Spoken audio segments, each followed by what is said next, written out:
When does the solo show make sense for the podcaster? It's the Podcast Report, episode 92. Show notes, links, conversation, and more at thepodcastreport.com/92. I'm going to start with a simple concept. The best person to deliver the message should deliver the message. Sometimes you want to do a solo show, sometimes you don't. That's the topic today on the Podcast Report. My name is Paul Colligan, author, podcasting consultant, podcast executive producer. This is the Podcast Report. You are a podcaster who wants to reach more with your message and profit more from your content. That's what this show is about. That's why you listen. We go quick, we go fast, but we give you the information, the technique, and the tools that matter. The big idea really is that your message should decide your format and not vice versa. Well, the Podcast Report has always been a solo show. I love the solo show format, and I'm thrilled to chat about it today. But the big thing is you need to decide what kind of format makes the most sense to what it is that you're doing. I've been doing a series, and it's been fun. This is actually the last one in the series about the different formats for podcasting. And today, it is the solo show. Because I do the solo show, I am able to make the impact I've always wanted to make. Podcasters, important key players in the industry, listen to this show because it's quick, because it's fast, and because it doesn't have the fluff and the distraction of other people getting in the way of what it is that I'm trying to say. I've got podcasters, everybody from podcast professionals, the type who speak about podcasting at podcasting events and write books about podcasting, to people who produce podcasts for financial advisors, saying, look, this is the show that I listen to, and I appreciate that. And I do it because it's a solo show. So many people come into their podcast with the format first. Oh, I'm going to do an interview podcast, or I'm going to do this podcast, or I'm going to do a co-host podcast. Don't do that. Figure out what the format is and then do it. So anyway, as I said, this is the fourth part of a 4-episode series. If you head out to thepodcastreport.com/92, I'll give you the links mentioned in this episode, as well as the matrix for the different 4 formats. Obviously, if you want to go back to thepodcastreport.com/91, /90, or /89, you can get the others. So let's chat about the solo show, what it is. The solo show is what you're hearing here. It is you monologuing.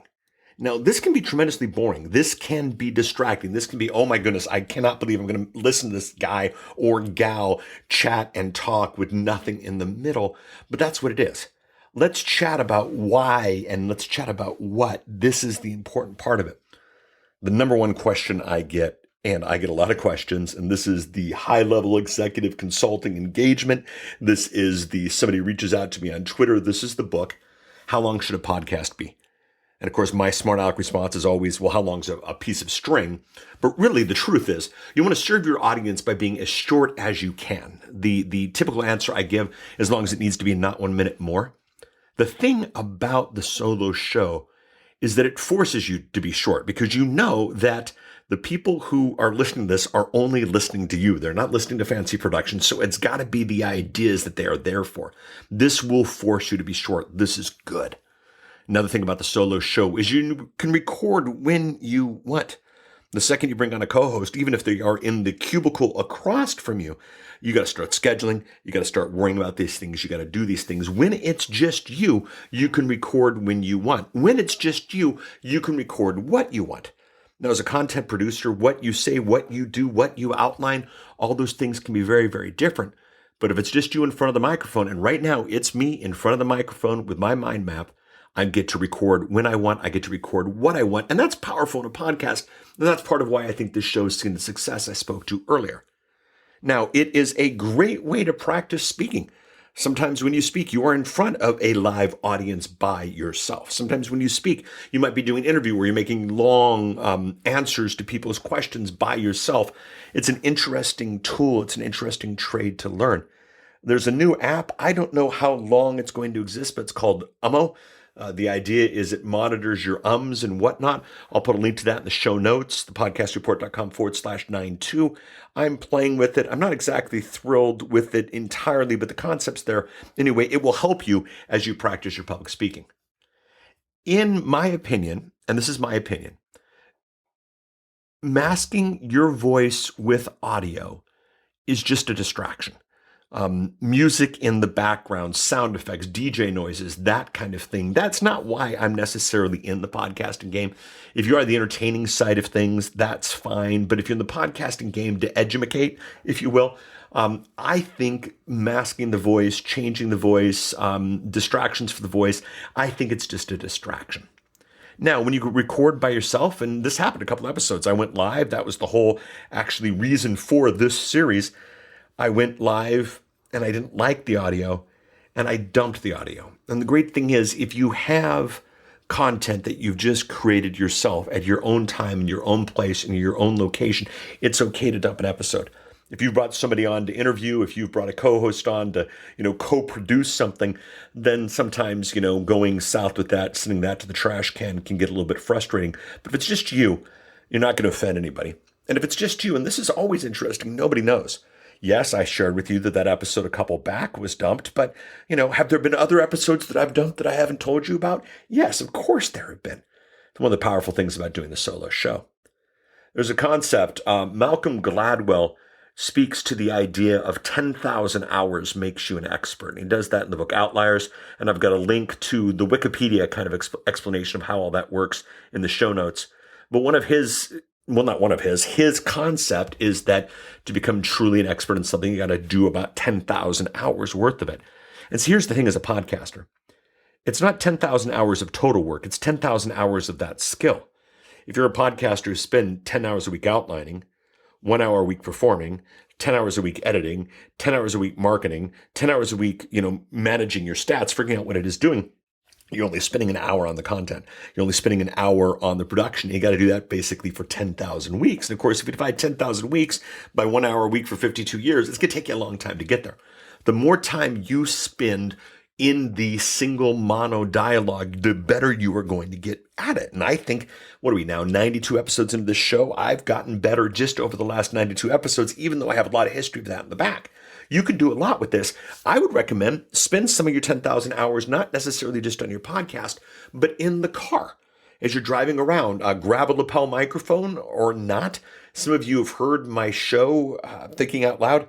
Thinking Out Loud is a podcast I do primarily just to kind of, when I want to think out loud, do this kind of thing. It's a real practice, something to think about. And I've definitely got a link to that for you in the show notes. Again, thepodcastreport.com/92. Now, finally, I want to suggest a technique that really makes the solo show much more powerful. A lot of us tend to think, flip on the mic, start recording, fix everything in post. And that's not necessarily bad, but that takes a lot of work. That takes a lot of time. And I don't necessarily think, if you monologued out a mess, you can only edit up the mess so much. What I recommend is spend time in what I call the pre-edit. And the pre-edit is spend 10 times as much time on what you're going to say than editing what it is that you did say. If you throw in an or a or that type of thing, the audience isn't going to care. If you spend 2 minutes going down a rabbit trail and asking yourself, why did I go down that rabbit trail? That's where the audience is going to get frustrated. So I call it the pre-edit. My math is spend 10 times as much on what you're going to say as editing what it is that you said. You do that and you'll do well. So what do you do about the solo show? Oh, look at that. I said and it's going to be okay. The solo show. If you head out to thepodcastreport.com/92, you can sign up for the matrix. I've got all 4 of the different shows from these last 4 episodes put together in a matrix, how it all makes sense for how you to decide what it is that you're doing.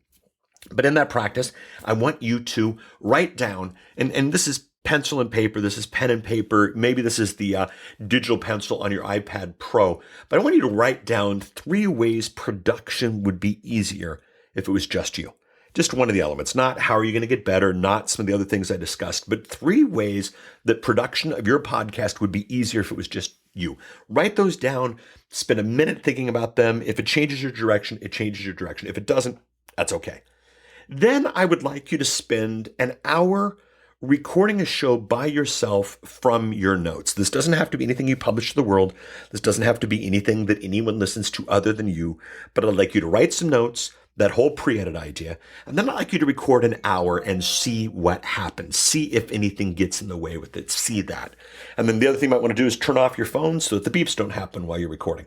Yes, you got to listen to my phone, remind me to do something. How cool was that?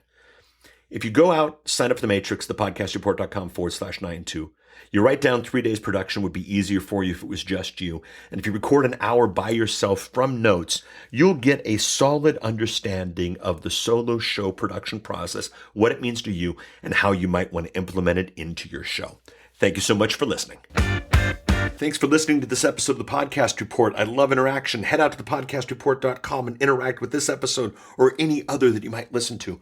But don't just visit the website and click play. Subscribe to the Podcast Report, thepodcastreport.com/iTunes, thepodcastreport.com/Stitcher, thepodcastreport.com/Google.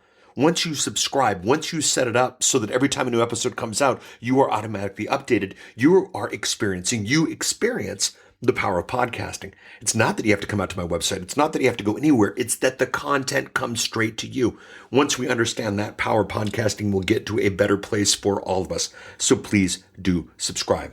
Once you subscribe, let's interact. You can do it at the website or you can do it on social. Thepodcastreport.com/Twitter, thepodcastreport.com/Facebook. Pick the social network of your choice and we are there to interact. The website's great too, but when you do social, the world sees more, find out about podcasting, more find out about how to make their podcast better, and the world becomes a better place. So go ahead, interact with us on social. This is the Podcast Report. My name is Paul Colligan.